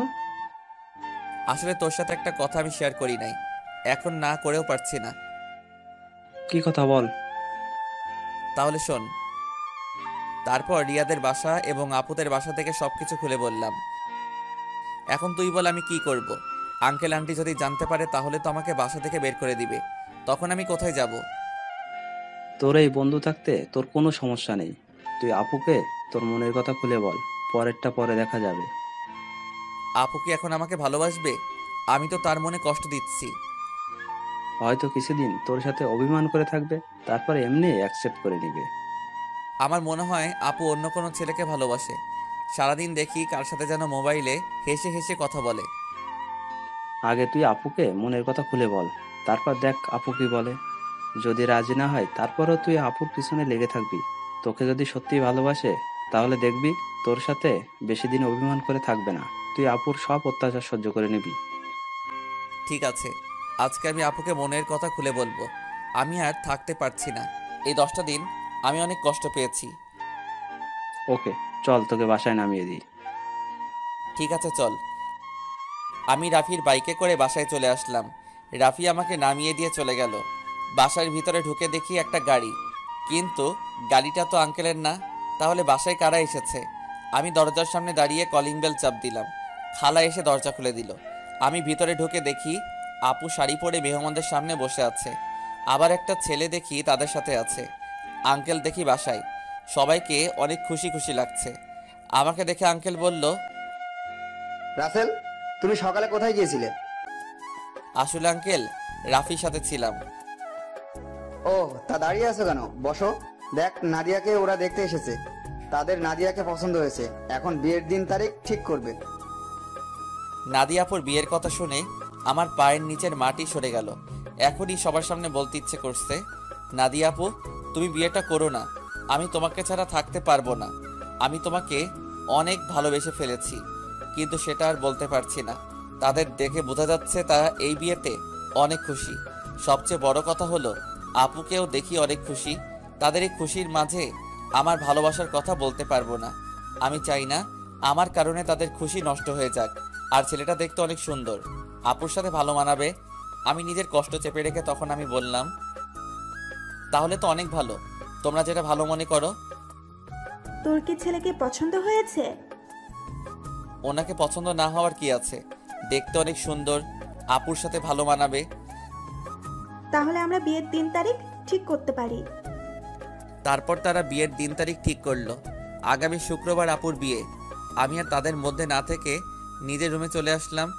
দরজা আটকে দিয়ে অনেক কান্না করতে লাগলাম।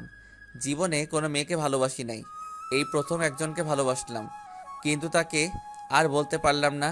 বলার আগেই তার বিয়ে ঠিক হয়ে গেল। হঠাৎ আমার মোবাইলটা বেজে উঠল। দেখি রিয়া ফোন দিছে। আজকে এতদিন পরে রিয়া আজকে ফোন দিছে।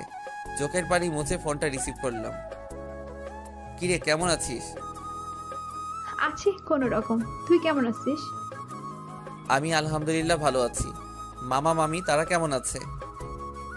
সবাই ভালো আছে, কিন্তু তোর কথা কেমন জানি লাগছে। কি হয়েছে তোর? আমার তো কিছুই হয়নি। তুই মনে হয় আমার থেকে কিছু লুকাচ্ছিস। বল, কি হয়েছে তোর? বলতে পারি, কিন্তু তুই আমাকে কথা দিতে হবে। তুই কাউকে কিছু বলবি না। ঠিক আছে, বলবো না। এবার বল। তাহলে শোন। রিয়াকে সবকিছু খুলে বললাম।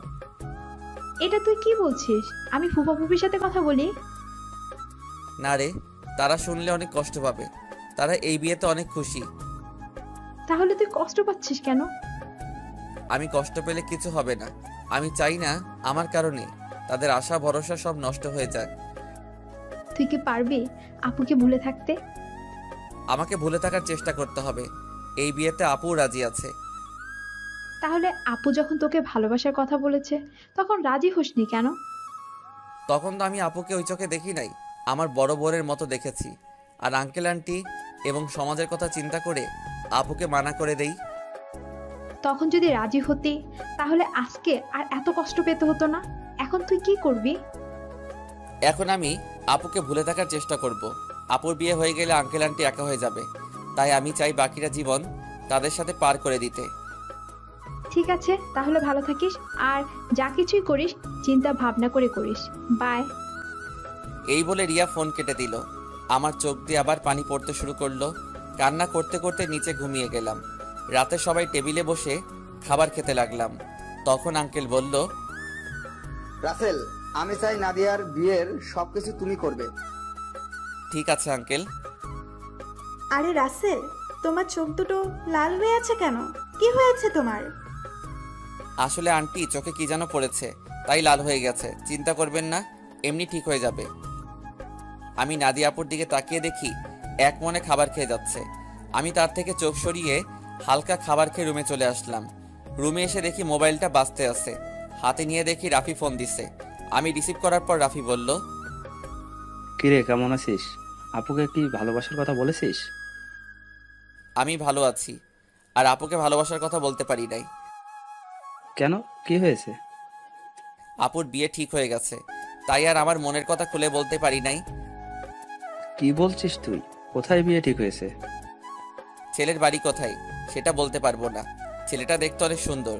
তুই আমাকে বাসার সামনে নামিয়ে দিয়ে যাওয়ার পর তারপর সব খুলে বললাম। এটা তুই কি বলছিস? তুই কি পারবি আপুকে বলে থাকতে? তুই একবার আঙ্কেল আন্টিকে কথাটা খুলে বল, আর না হয় আপুকে বল। না রে, আমি চাই না আমার কথা শুনে তারা কষ্ট পাক। এই বিয়েতে তারা সবাই খুশি আছে, আর নাদিয়া আপুও রাজি আছে।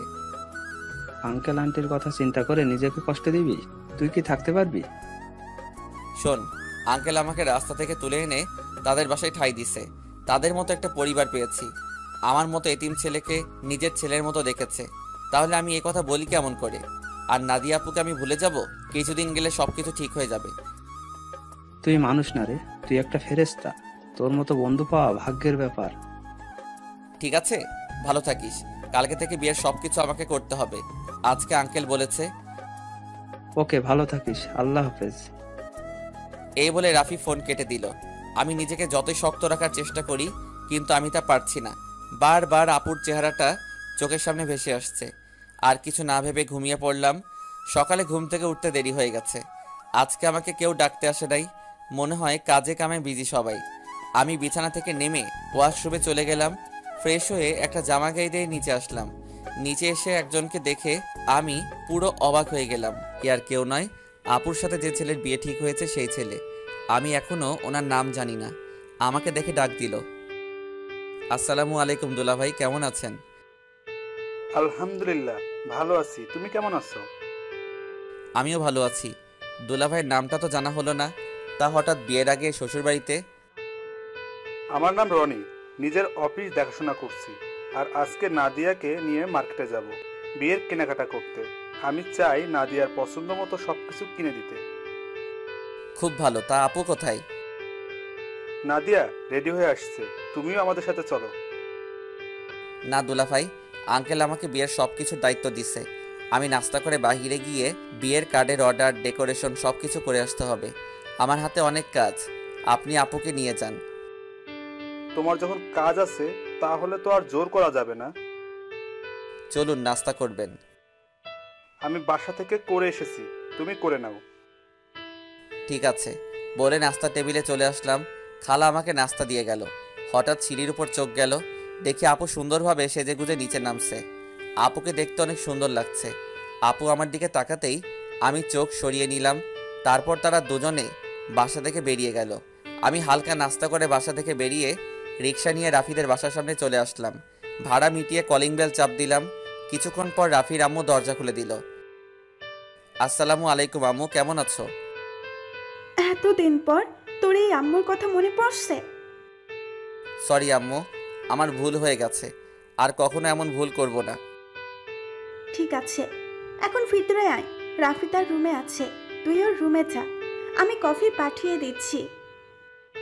ঠিক আছে আম্মু। আমি ভিতরে ঢুকে ওপরে রাফির রুমে যেতে লাগলাম। এবার আপনাদের বলি, রাফির আম্মু জানে আমার আব্বু আম্মু নেই, আমি একটা এতিম ছেলে। তখন রাফির আম্মু আমাকে বলে, কে বলেছে তোর আব্বু আম্মু নেই? আজকে আমি তোর আম্মু, এখন থেকে আমাকে আম্মু বলে ডাকবি। এখন আমার দুই ছেলে। এরপর থেকে রাফির আম্মুকে আমি আম্মু বলে ডাকি। রাফির রুমে এসে দেখি রাফি বিছানায় শুয়ে মোবাইল টিপতে আছে। আমাকে দেখে উঠে বসলো। কিরে, তুই কখন আসলি? এই তো কিছুক্ষণ আগে। তা তুই আসবি, আমাকে তো বললি না। আমি তো এমনি আসি নাই, আপুর বিয়ের সব দায়িত্ব আঙ্কেল আমাকে দিছে। আমি তো একা একা সব কিছু করতে পারবো না, তাই তোকে নিয়ে সব কিছু করব। নিজের ভালোবাসার মানুষের বিয়ের সব দায়িত্ব তুই পালন করবি, তোর কি একটুও কষ্ট হচ্ছে না? কষ্ট হলে তো কিছুই করার নেই। আঙ্কেল আন্টি সুখের জন্য আমি সব কিছু করতে রাজি আছি। এখন তাড়াতাড়ি রেডি হয়ে নে, হাতে অনেক কাজ আছে। ঠিক আছে, তুই বস, আমি ফ্রেশ হয়ে আসছি। এই বলে রাফি ওয়াশরুমে ঢুকে ফ্রেশ হয়ে আসলো। আম্মু এসে আমাদেরকে কফি দিয়ে গেল। দুজনে কফি খেয়ে আম্মুর থেকে বিদায় নিয়ে বাহিরে চলে আসলাম। বাইক নিয়ে দুজনে বেরিয়ে পড়লাম। প্রথমে বিয়ের কার্ডের অর্ডার দিলাম, তারপর বাকি যে কাজ ছিল সব কিছুর কাজ ছেড়ে বাসায় চলে আসলাম। রাফি আমাকে বাসার সামনে নামিয়ে দিয়ে চলে গেল। আমি বাসার ভিতরে ঢুকে কলিং বেল চাপ দেওয়ার পর খালা এসে দরজা খুলে দিল। সব কাজ শেষ করে আসতে সন্ধ্যা হয়ে গেছে। আমি আর বাহিরে দুপুরে খাবার খেলাম। ভিতরে ঢুকে দেখে আঙ্কেল আন্টি সোফায় বসে কফি খাচ্ছে আর কথা বলছে। আমাকে দেখে আঙ্কেল ডাক দিল। আমি গিয়ে তাদের পাশে বসলাম। রাসেল, সব কাজ কি শেষ? জি আঙ্কেল, কালকে সকালে ডেকোরেশনের সব লোক মালপত্র নিয়ে চলে আসবে, আর বিয়ের কার্ড কালকে বিকালে নিয়ে আসতে বলছে। ফুলের লোক গায়ে হলুদের দিন সকালে আসবে। ঠিক আছে, তুমি এখন রুমে গিয়ে ফ্রেশ হয়ে কিছুক্ষণ রেস্ট নাও, কালকে আবার কাজে লেগে পড়তে হবে। ঠিক আছে আঙ্কেল। এই বলে নিজের রুমে চলে আসলাম। ওয়াশরুমে ঢুকে ফ্রেশ হয়ে বিছানায় শুয়ে পড়লাম। রাতে খাবার খাওয়ার জন্য খালা ডেকে গেছে, তাই বিছানা থেকে উঠে নিচে চলে আসলাম। টেবিলের সামনে গিয়ে দেখি আঙ্কেল আন্টি আর আপু বসে আছে। আমি একটা চেয়ার টেনে বসলাম। আন্টি খাবার বেড়ে দিল। আপুর দিকে তাকিয়ে দেখি এক মনে খাবার খেয়ে যাচ্ছে। আমার দিকে একটাবার তাকালো না। আমি খাবার খেয়ে নিজের রুমে চলে আসলাম। তারপর বিছানায় শুয়ে পড়লাম। পরের দিন বিকালে বিয়ের কার্ড নিয়ে আসলাম। তখন আমি আঙ্কেলকে বললাম, আঙ্কেল বিয়ের কার্ডগুলো কি করব? তোমার বন্ধু বান্ধব কতজন আছে তাদের একটা করে দিয়ে এসো, আমি কিছু রাখছি, আর বাকিগুলো নাদিয়াকে দিয়ে দেয়। আঙ্কেল আমার তেমন বন্ধু নেই, আমার একমাত্র বন্ধু শুধু রাফি এবং তার পরিবার। ঠিক আছে, তাদের বিয়ের কার্ড দিয়ে এসো, আমি কিছু রাখছি, বাকিগুলো নাদিয়াকে দিয়ে আয়। আঙ্কেল কিছু কার্ড রাখলো। বাকিগুলো নিয়ে আপুর রুমের সামনে গেলাম। বাহির থেকে বললাম, আপু ভিতরে আসতে পারি? আয়। আমি ভিতরে ঢুকে দেখি আপু বিছানায় বসে আছে, কিন্তু অবাক করার বিষয় হলো আপুর চোখ দুটো লাল হয়ে আছে। আমাকে দেখে বলল, কেন এসেছিস? আসলে আপু, আঙ্কেল বলেছে বিয়ের কার্ডগুলো তোমাকে দিতে, তোমার বন্ধু বান্ধবকে দেওয়ার জন্য। ঠিক আছে, রেখে যা।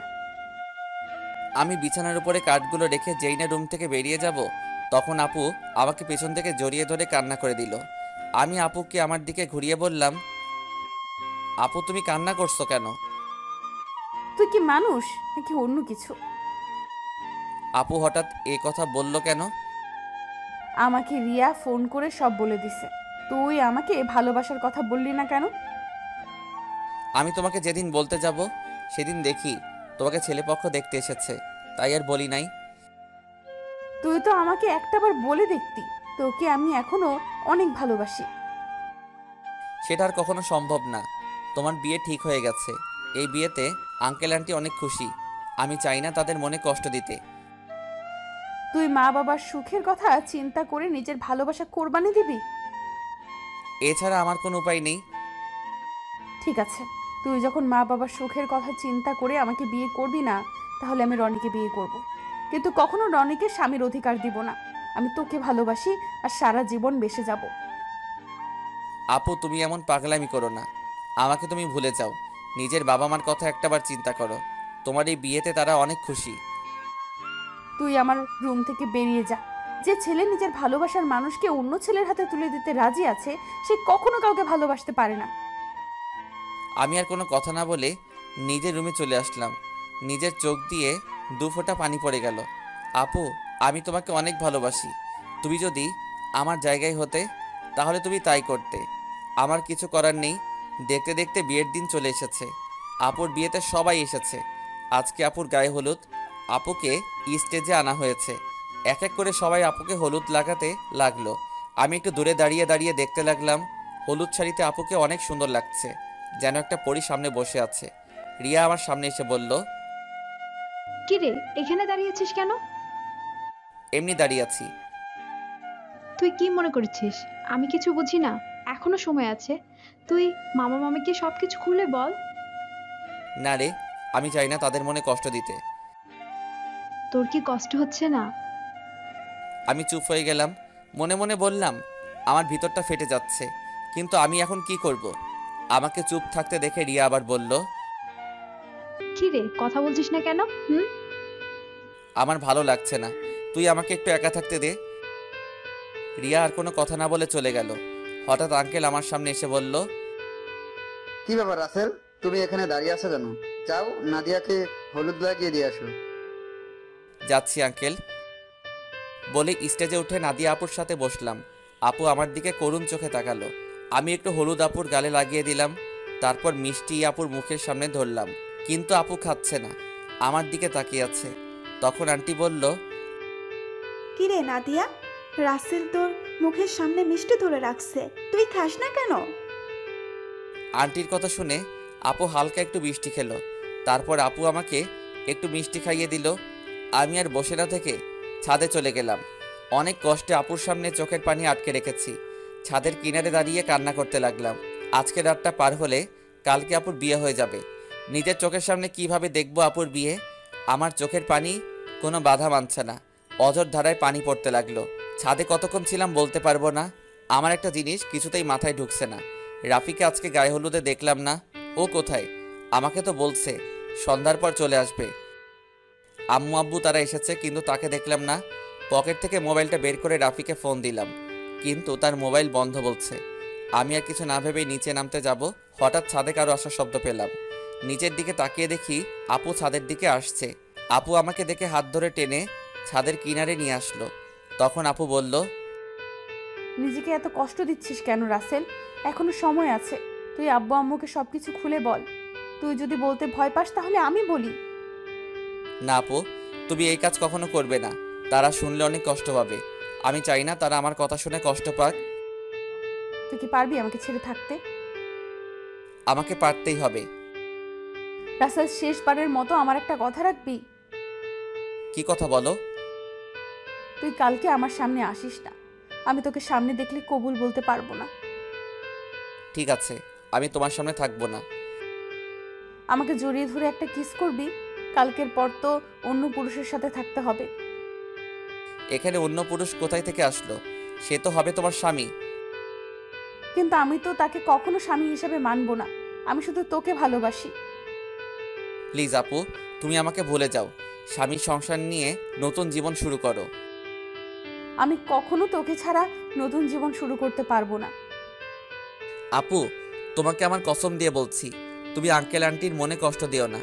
সব বাবা মা চায় তার মেয়ে যেন সুখী থাকে।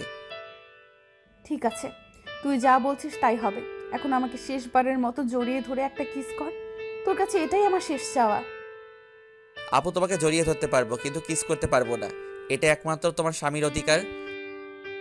ঠিক আছে, তাহলে জড়িয়ে ধর। আমি আপুকে জড়িয়ে ধরলাম। আপু শুধু চোখের পানি ফেলছে।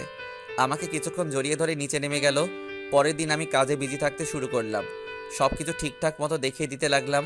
কিছুক্ষণ পর আম্মু আমার সামনে আসলো। কিরে রাসেল, তোকে গতকাল থেকে ঠিকভাবে দেখতে পাচ্ছি না। কোথায় কোথায় থাকিস? আসলে আম্মু, আপুর বিয়ের সব দায়িত্ব আমার হাতে, তাই কাজে কামে এদিক ওদিক দৌড়াতেছিলাম। তোর চোখ দুটো দেখে লাল হয়ে আছে, কি হয়েছে তোর? আমার কিছু হয়নি আম্মু, এমনি রাতে একটু ঘুম কম হয়েছে। বেশি রাতে ঘুমাইছি তো, আবার সকাল সকাল ঘুম থেকে উঠে কাজে লেগে পড়ছি। ঠিক আছে, তুই থাক, ভেতরে যাচ্ছি। ওকে আম্মু। আচ্ছা আম্মু, রাফি কোথায়? কালকে থেকে রাফিকে দেখছি না, ওর মোবাইলও বন্ধ। আমাকে তো বলছে তার কি একটা কাজ আছে, তাই সে আসতে পারবে না, কিন্তু আজকে দুপুরে চলে আসবে বলছে। মোবাইল বন্ধ কেন সেটা তো বলতে পারবো না। ও, আম্মু আর কোনো কথা না বলে চলে গেল। আমি আবার কাজে লেগে পড়লাম। দেখতে দেখতে দুলা আসার সময় হয়ে গেছে। এদিকে আমার সব কিছু ঠিকঠাক মতো হয়ে গেছে। আমি রুমে এসে ফ্রেশ হয়ে একটা পাঞ্জাবি গায়ে দিয়ে রুম থেকে বেরিয়ে যেতেই হঠাৎ রিয়া আমার রুমে আসলো। কিরে, তুই হঠাৎ আমার রুমে? রাসেল, তোর অনেক কষ্ট হচ্ছে তাই না রে? আমি সব কষ্ট মাটি চাপা দিয়ে দিছি। হয়তো নাদিয়া আপু আমার কপালে ছিল না, তাই এরকম আমার সাথে হয়েছে। আমি তার জন্য দোয়া করি, সে যেন স্বামী সংসার নিয়ে সুখে থাকে। তোকে কিছু বলার ভাষা নেই আমার। তুই আসলে মানুষ না, তুই একটা ফেরেশতা। ঠিক আছে, দুলা আসার সময় হয়ে গেছে, এখন বাহিরে যেতে হবে। চল দুজনে একসাথে যাই। ঠিক আছে, চল। আমি আর রিয়া রুম থেকে বেরিয়ে গেটের সামনে গেলাম। দেখি জামাই চলে এসেছে। আমি জামাইকে দেখে অন্যদিকে চলে গেলাম। সবাই জামাইকে নিয়ে ভিতরে ঢুকলো, তারপর স্টেজে নিয়ে বসালো। কিছুক্ষণ পর নাদিয়া আপুকে নিয়ে আসলো। আজকে আপুকে লাল বেনারসিতে অনেক সুন্দর লাগছে। আপুকে জামাইয়ের সাথে বসানো হলো। তারপর চারদিকে তাকাতে লাগলো, হয়তো আমাকে খুঁজতে আছে, কিন্তু আমি লুকিয়ে লুকিয়ে তাকে দেখছি। কিছুক্ষণ পর কাজী এসে বিয়ে পড়াতে লাগলো। যখন নাদিয়া আপুকে কবুল বলতে বলল, তখন আপু চুপ করে আছে। সবাই আপুকে বলছে কবুল বলার জন্য, কিন্তু আপু বলছে না। যেই না আপু সবার জোরাজোরিতে কবুল বলতে যাবে, তখন হঠাৎ রাফি কোথা থেকে এসে বলল, এই বিয়ে বন্ধ করুন। কি হয়েছে রাফি, তুমি বিয়ে বন্ধ করতে বললে কেন? আপনারা যার সাথে আপুর বিয়ে দিচ্ছেন তার সম্বন্ধে ভালো করে খোঁজ খবর নিয়েছেন? কি বলতে চাও তুমি? সবাই তো বলছে ছেলে ভালো। এই ছেলে ভালো না, ও একটা মেয়েকে বিয়ে করবে বলে তার সবকিছু কেড়ে নিয়ে গেছে। তোমার কাছে কি প্রমাণ আছে যে রনি খারাপ ছেলে? আমি জানতাম আপনারা এটাই বলবেন, তাই তো ওই মেয়েটাকে সাথে করে নিয়ে এসেছি। কোথায় আপু, সামনে এসো। রাফির কথা শুনে একটা মেয়ে সবার সামনে আসলো। মেয়েটাকে দেখে রনির চোখ বড় বড় হয়ে গেল। তখন রাফি বলল, বোন, তুমি সবার কাছে সত্যিটা খুলে বলো। আমার নাম মিম। রনির আর আমার 1 বছরের রিলেশন। সে আমাকে বিয়ে করবে বলে আমার সব কিছু কেড়ে নিয়ে গেছে। কিছুদিন আগে সে আমাকে বলে তাকে ভুলে যেতে, তার নাকি অন্য জায়গায় বিয়ে ঠিক হয়ে গেছে। আমার সাথে নাকি প্রেমের অভিনয় করছে। আমার ছেলে যে তোমার সাথে খারাপ কিছু করেছে তার কি প্রমাণ আছে? আমার মোবাইলে আমার আর রনির একসাথে ছবি আছে এবং কিছু নেগেটিভ ছবিও আছে, চাইলে দেখতে পারেন। বলে মোবাইলটা রনির বাবার হাতে দিল। তখন রনির আব্বু বলল, আমি তোমাদের দুজনের ছবি শুধু দেখেছি, আর ওগুলো দেখতে চাই না। রহমান সাহেব, আপনি আমাকে ক্ষমা করে দিন। আমি জানতাম না আমার ছেলে এতটা খারাপ। যদি জানতাম তাহলে কখনো আপনার মেয়ের জন্য বিয়ের প্রস্তাব নিয়ে আসতাম না। আমি আজকে ওদের দুজনকে বিয়ে দিব, পারলে আমাকে মাফ করে দিবেন। এই বলে রনির বাবা মিম এবং রনিকে নিয়ে তারা বাসা থেকে বেরিয়ে গেল। সবাই এখন চিন্তা করছে নাদিয়ার কি হবে। তখন আঙ্কেল বলল, এখন আমার মেয়েটার কি হবে? এখন কে ওকে বিয়ে করবে? তখন রাফি আর রিয়া আঙ্কেলের সামনে গিয়ে বলল, আঙ্কেল, আপনি কোনো চিন্তা করবেন না, আপুর বিয়ে আজকে এবং এখনই হবে। তুমি কি বলছো রাফি? আমার মেয়েকে বিয়ে করবে? আমি তোর কথা কিছুই বুঝলাম না, তুই কার কথা বলছিস? সে আর কেউ নয়, আমি রাসেলের কথা বলছি।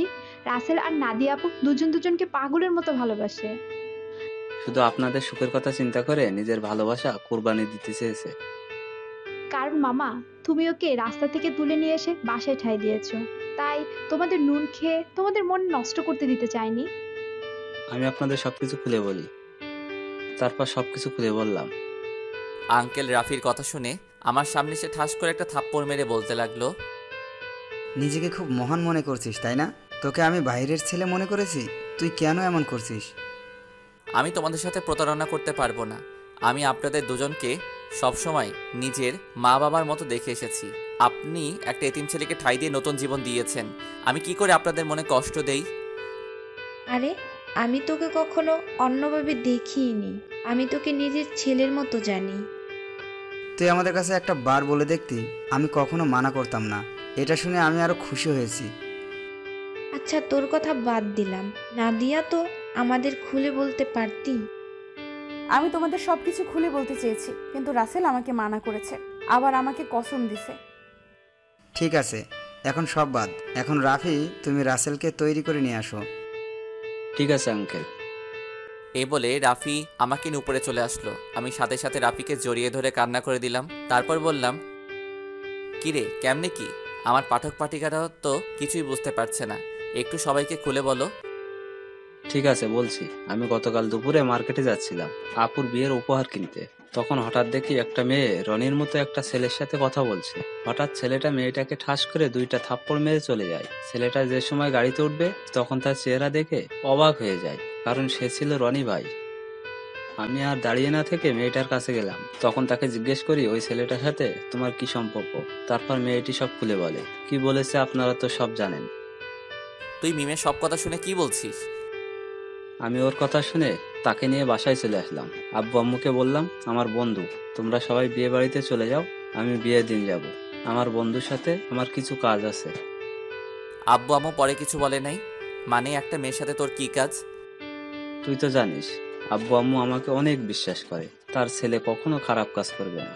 আব্বু আম্মু চলে আসার পর কোনো রকম রাতটা কাটিয়ে পরের দিন বিয়ে বাড়িতে নিয়ে আসলাম। আমি সবার সামনে রনির মুখোশ খুলে দেওয়ার জন্য বিয়ের দিন মিমকে নিয়ে আসি।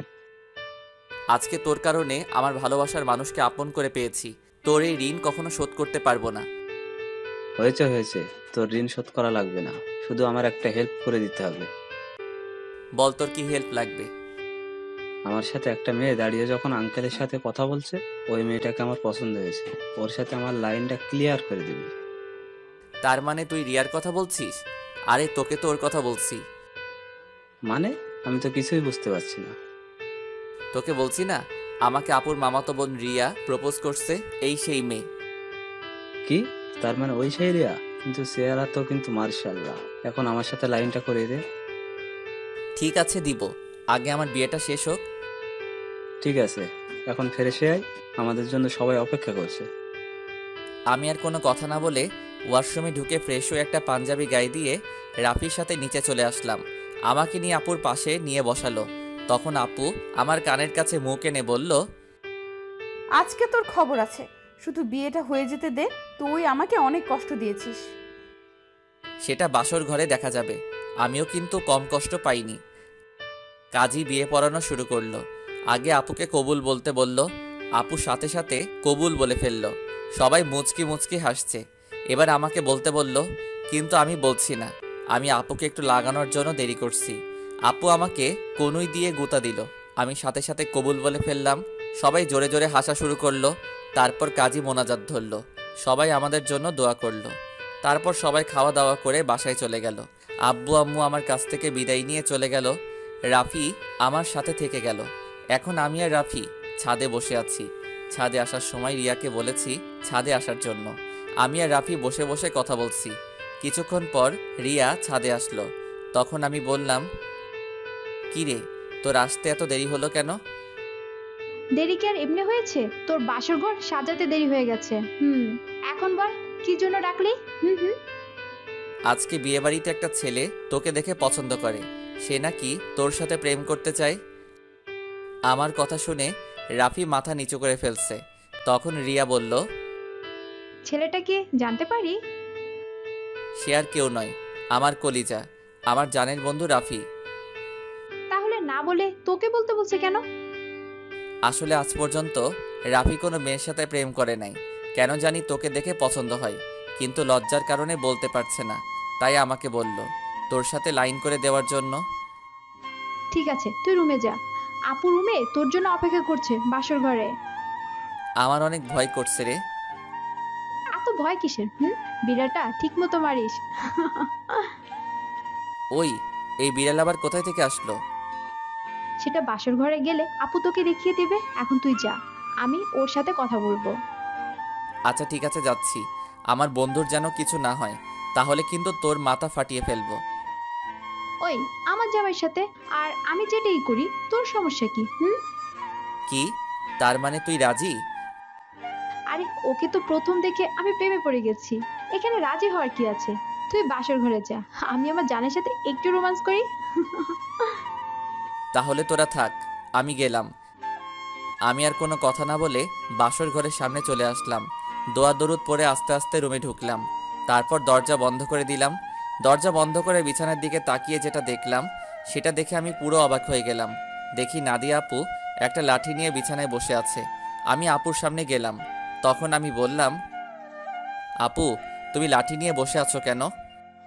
ঠাস করে একটা বাড়ি মেরে দিল। তখন আমি বললাম, তুমি আমাকে মারলে কেন? প্রথমে আপু বললি কেন?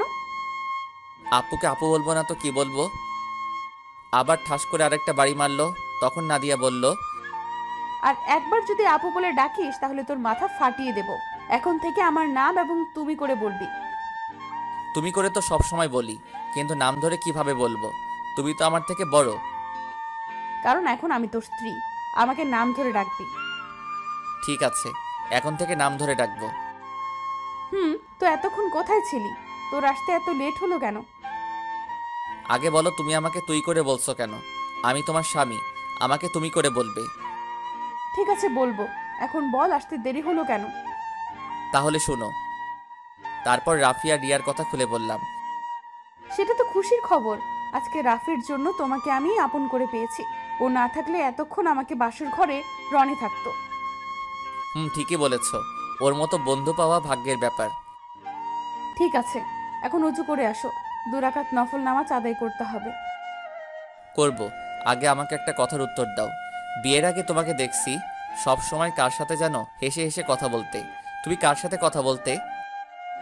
নাদিয়া আমার কথা শুনে হাসতে হাসতে বলল, আরে পাগল, এটা আমি অভিনয় করছি। আমি তোমার সামনে মোবাইল নিয়ে অন্য ছেলের সাথে কথা বলার অভিনয় করছি এবং তোমাকে এড়িয়ে চলছি। তুই এগুলো সহ্য করতে না পেরে যেন আমাকে ভালোবাসার কথা বলিস, কিন্তু হাদারাম, তুমি আমাকে কখনোই বলো নাই। কিছুদিন পর যখন তোমার রিয়াকশন দেখলাম না, তারপর ওই ছেলেকে বিয়ে করতে রাজি হয়ে যাই। তারপর কি হলো তুমি তো জানো। আমারটার কি শুনবে? সব তো তুমি জানতে পেরেছ। এখন চলো দুজনে অজু করে আসি। ঠিক আছে চলো।